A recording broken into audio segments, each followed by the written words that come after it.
Om Namo Bhagavate Vasudevaya. Narayanam Namaskritya Naram Chendarut Devim Saraswatim Vyasam Tato Jayate Nashtaprayashu Bhadreshu Nityam Bhagavata Sevaya Bhagavati Uttam Shloke Bhaktir Bhavati Ashtike. So continuing with the discussion on Srimad Bhagavatam, Canto 6, Chapter 4, the Hansa Guhya prayers. Text number 23 onwards. Shri Prajapatiruvacha Nama Paraya Vituthano Bhutaye Gunatraya Bhasa Nimitta Bandhave Adrishta Dhamne Gunatattva Buddhiver Nivritta Manaya Dade Swayam Bhuve. So as we read yesterday, that Daksha, Prajapati Daksha, he did some creation, some secondary creation, but he was not completely satisfied. And he saw that he was not properly generating all kinds of living entities. And to get that, the powers, so he knew he had to perform austerities. And austerities basically meant to please the Supreme Personality of Godhead. So he started offering these prayers while doing austerities to get the powers to do his services properly. So Prajapati Daksha said, the Supreme Personality of Godhead is transcendental to the illusory energy and the physical categories it produces. He possesses the potency for unfailing knowledge and supreme willpower, and he is a controller of the living entities and the illusory energy. The conditioned souls who have accepted this material manifestation as everything cannot see him, for he is above the evidence of experimental knowledge, self-evident and self-sufficient. He is not caused by any superior cause. Let me offer my respectful obeisances unto him. So the transcendental position of the Supreme Personality of Godhead is explained herewith. He is not perceivable by the conditioned souls who are accustomed to material vision and cannot understand that the Supreme Personality of Godhead exists in his abode, which is beyond that vision. Even if a materialistic person could count all the atoms in the universe, which is obviously impossible for anybody to do, he would still be unable to understand the Supreme Personality of Godhead. That's how he is beyond the reach of our material senses. As confirmed in Brahma Samhita, Panthastu Koti Shatvat Sampragamyo Vayorathapi Manaso Muni Pungavana Soapi Asti Yat Prapatya Simnya Vichindya Tatve Govindamadi Purusham Tamaham Bhaja.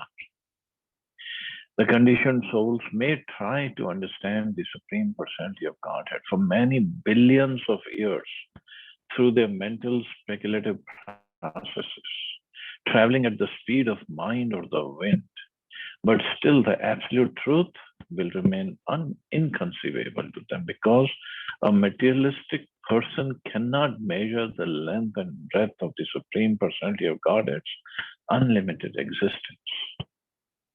If the absolute truth is beyond measurement, one may ask, how can one realize him? The answer is given here by the word Swayambhuve. One may understand him or not, but nevertheless he is existing in his own spiritual potency. So Daksha is starting his prayers with this inconceivable position of the Supreme Personality of Godhead. Nobody can understand it, especially definitely not with a material vision. And as we know from Bhagavad Gita, only devotees can understand him to the degree he wants to reveal himself to that devotee. That's all. Otherwise, not at all possible.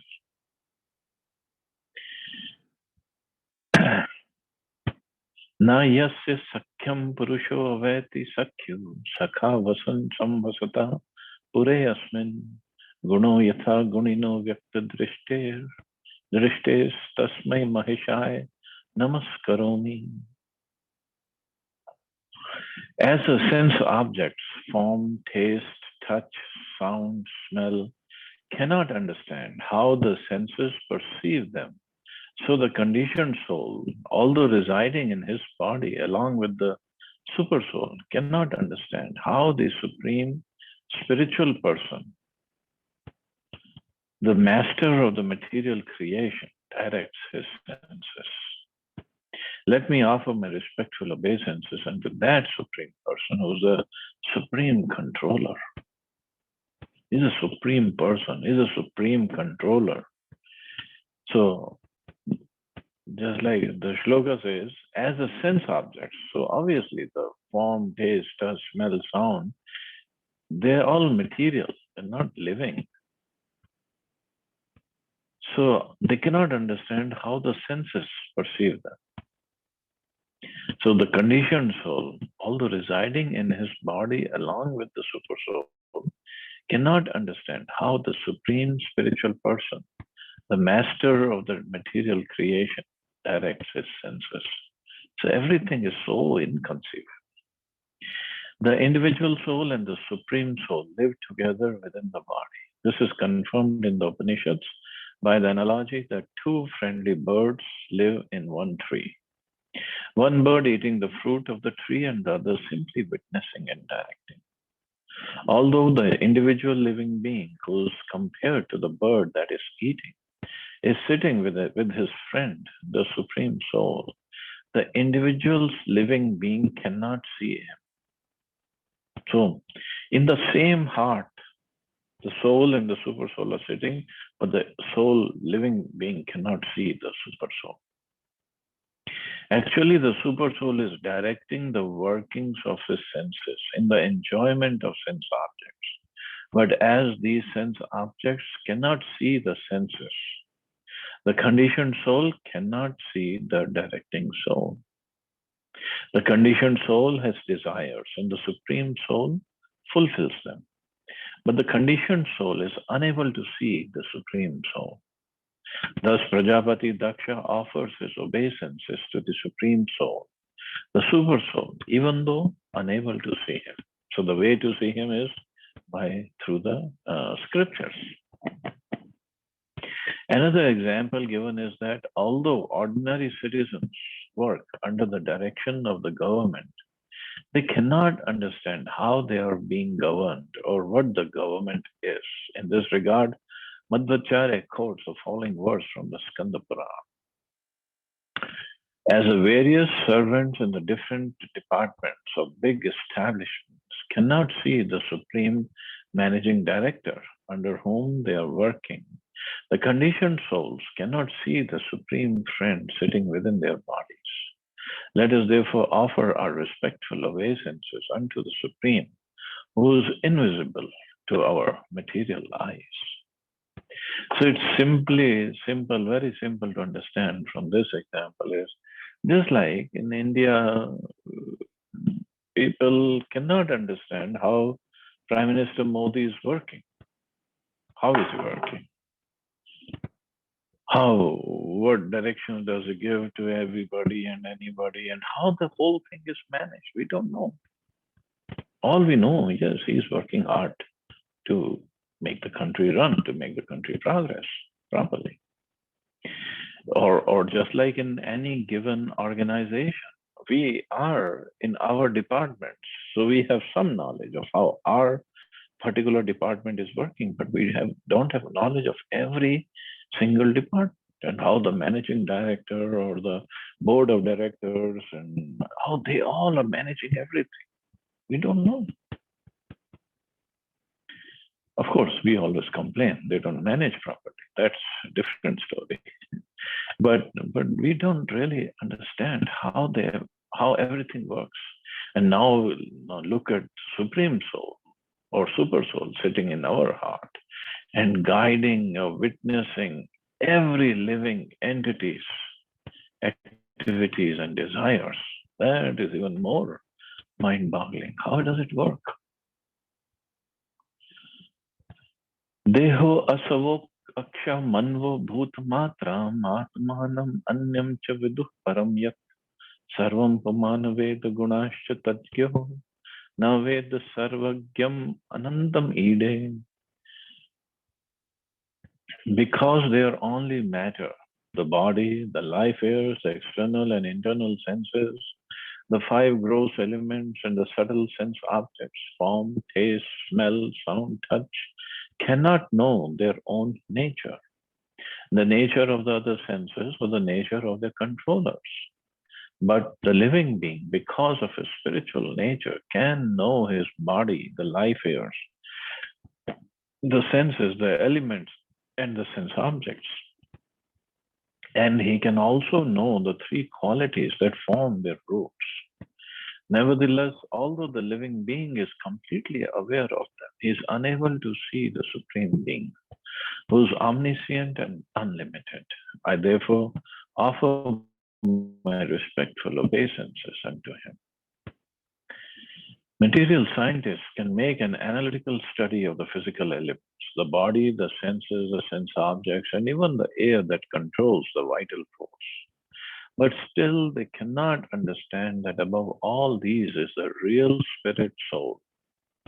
In other words, the living entity, because of his being a spirit soul, can understand all the material objects. Or when self realized, he can understand the Paramatma, upon whom yogis meditate. Nevertheless, the living being, even if advanced, cannot understand the Supreme Being, the personality of Godhead, for he is Ananta, unlimited in all six opulences. So, living entity, because of being the spirit soul, or is living conscious, he can understand all the material objects. But all the material objects, like hands, legs, all the senses, sense objects, they cannot understand each other, or they cannot understand living entity, because they all are dead matter.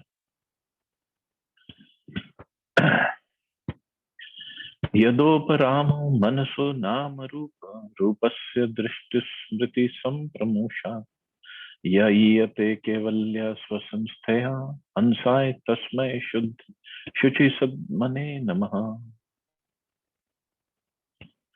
When one's consciousness is completely purified of the contamination of material existence, gross and subtle, without being agitated, as in the working and dreaming states, and when the mind is not dissolved, as in sushupti, deep sleep, one comes to the platform of trance. Then one's material vision and the memories of the mind, which manifests names and forms, are vanquished. Only in such a trance is the Supreme Personality of Godhead revealed. Thus, let us offer our respectful obeisances unto the Supreme Personality of God, who is seen in that uncontaminated transcendental state. So there are three stages of one's existence. He is awake, he is asleep, or he is in deep sleep. Sleep means a dreaming state, and in the deep sleep. So when the mind is beyond that, then one comes to the platform of trance. Then only in such a trance, the Supreme Personality of Godhead is revealed. There are two stages of God realization. One is called Sugeyam, or very easily understood, generally by mental speculation. And the other is called Durgeyam, understood only with difficulty. Paramatma realization and Brahman realization are considered Sugeyam, but realization of the Supreme Personality of Godhead is Durgeyam. Durgeyam means it's not very easy to understand. As described here, one attains the ultimate realization of the personality of Godhead when one gives up the activities of the mind, thinking, feeling, and willing. Or in other words, when mental speculation stops. Mental speculation is what? Without limited knowledge, it's called, Prabhupada said, it's called neti neti. So that this is not supreme, that this phone is not the Supreme Lord, this computer monitor is not the Supreme Lord, this chair, this table, they are not the Supreme Lord. And then we go on and on and on. This body is not the Supreme, this whatever material element that we see is not the Supreme. So what they come to the speculation is the Supreme has no form. Whatever we see as a form and it's not the Supreme, that means the Supreme has no form. This is a wrong speculation. But this is what Jnanis come to. This transcendental realization is above Sushupti or deep sleep. In our gross conditional stage, we perceive things through material experience and remembrance. And in the subtle stage, we perceive the world in dreams. The process of vision also involves remembrance and also exists in a subtle form. Above gross experience and dreams is Sushupti or deep sleep. And when one comes to the completely spiritual platform, transcending deep sleep, he attains trance or Vishuddha Sattva or Vasudeva Sattva, in which the personality of Godhead is revealed. So he reveals himself. We still cannot understand him, but he reveals himself. Ata Shri Krishna Namadi na bhaved garayam indriya. As long as one is situated in duality on the sensual platform, gross or subtle, realization of the Supreme Personality of Godhead is impossible. So the gross sensual platform is when we are just working, acting in our day-to-day lives in the bodily consciousness, bodily level, karma kand level. So that is gross platform. In subtle platform, when we start thinking or speculating on the mental level, whenever, as long as we are on these two levels, it's impossible to realize the original personality of Godhead. Sevan mukhe hi jivvado swayameva spurati Allah.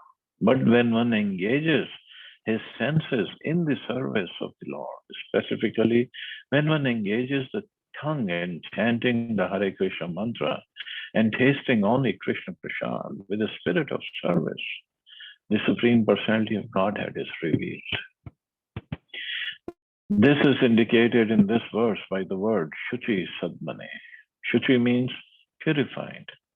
By the spirit of rendering service with one's senses, one's entire existence becomes Shuchi Sadma. The platform of uncontaminated purity. Daksha therefore offers his respectful obeisances unto the Supreme Personality of Godhead, who is revealed on the platform of Shuchi Sadma. Shuchi means clean, completely clean. In this regard, Srila Vishwanath Chakravarti Thakur quotes the following prayer by Lord Brahma from the Srimad Bhagavatam. One whose heart has become completely purified, my Lord, can understand the transcendental qualities of your Lordship and can understand the greatness of your activities. So that this complete purification of the heart means no more desiring for sense gratification. Anya abhilashita shunyam. Only desire is to serve the Supreme Lord. Then one can understand the transcendental qualities of Lordship.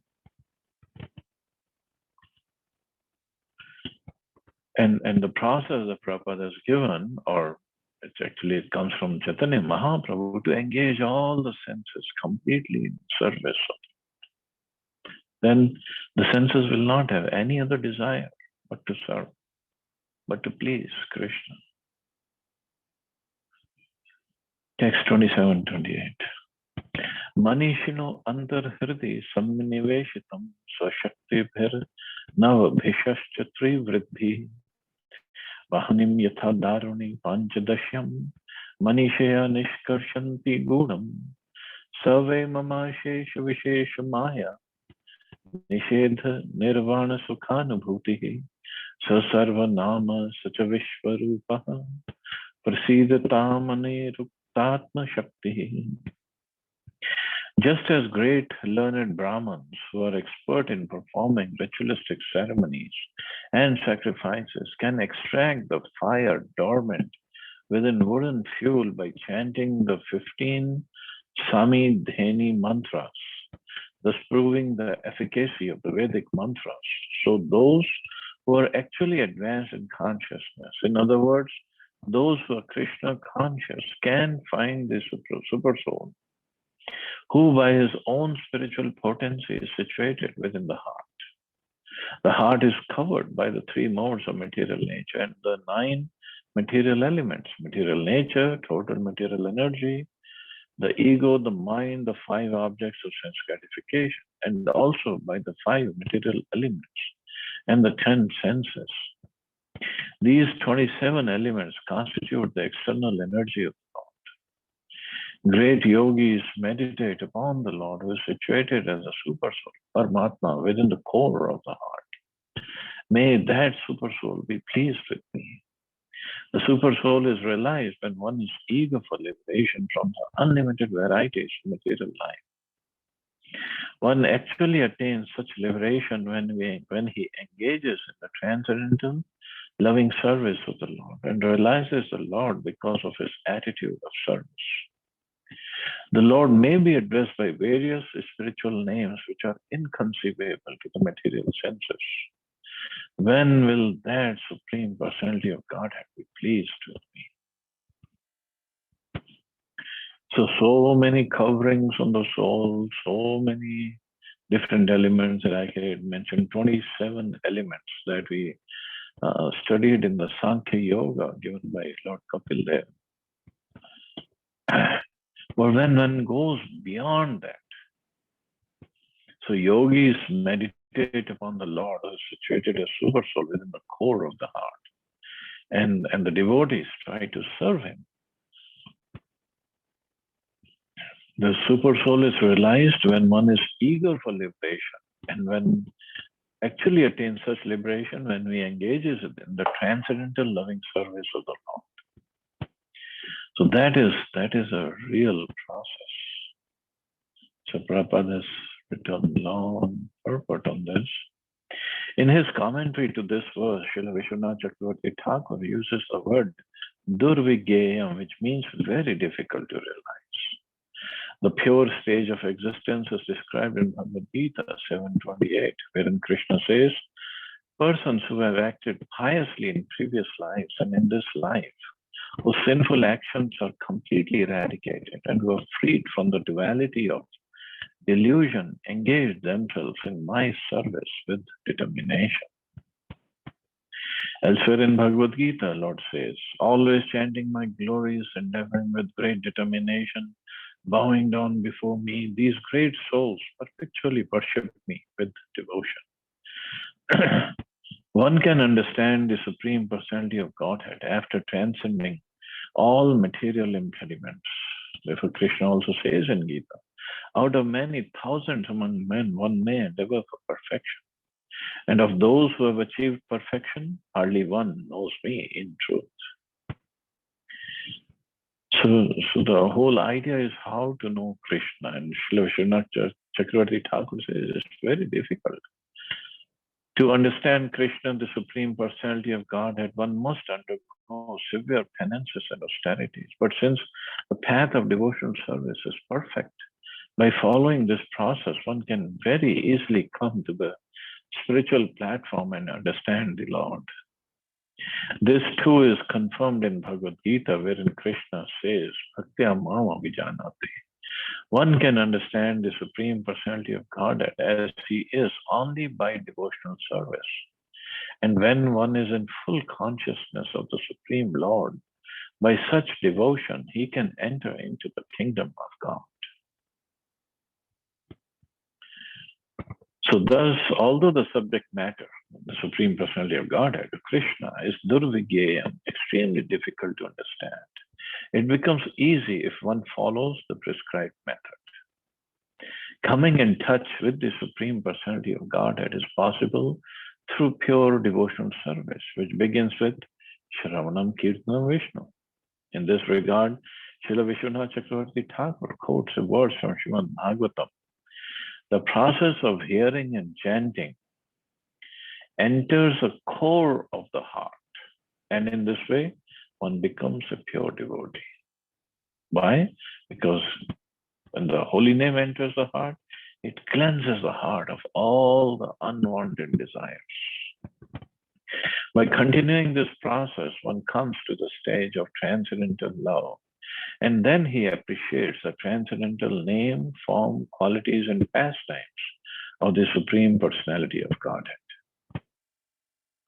In other words, a pure devotee by devotional service is able to see the Supreme Personality of Godhead despite many material impediments, which are all various energies of the Supreme Personality of Godhead. Easily making his way through these impediments, a devotee comes directly in contact with the Supreme Personality of Godhead. After all, the material impediments described in these verses are but various energies of the Lord. When a devotee is eager to see the personality of God, he prays to the Lord, O son of Maharaj Nanda, Krishna, I am your eternal servitor. Yet somehow or other I have fallen into the ocean of birth and death.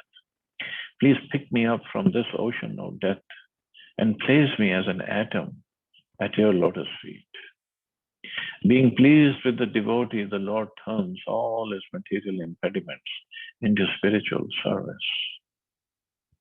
So this is how the process of Bhakti Yoga, how it works. Here the prayers say that the form of the Lord is beyond the jurisdiction of material form and is therefore inconceivable. A devotee prays, however, my dear Lord, be pleased with me so that I may very easily see your transcendental form and potency. Non-devotees try to understand the Supreme Brahman by discussions of neti, means not this, not that. A devotee, however, simply by chanting the holy name of the Lord, avoids such laborious speculations and realizes the existence of the Lord very easily. So this is the devotional service is so powerful and easy to perform. And this is what Prajapati Daksha is praying to the Lord. And later the prayers still go on. And then he asks for the potency to serve, to perform his services properly. So anyway, we'll stop here. See anybody has any questions or comments.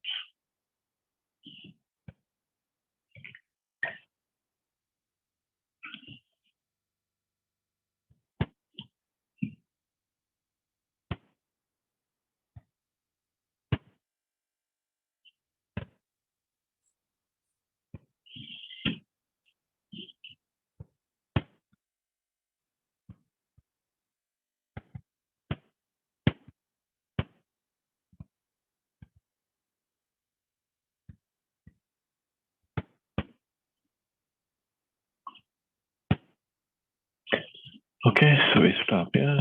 You all have a safe and wonderful day. Hare Krishna. Jai Shri Prabhupada. Hare Krishna. Thank you, Prabhuji. Hare Krishna. Hare Krishna.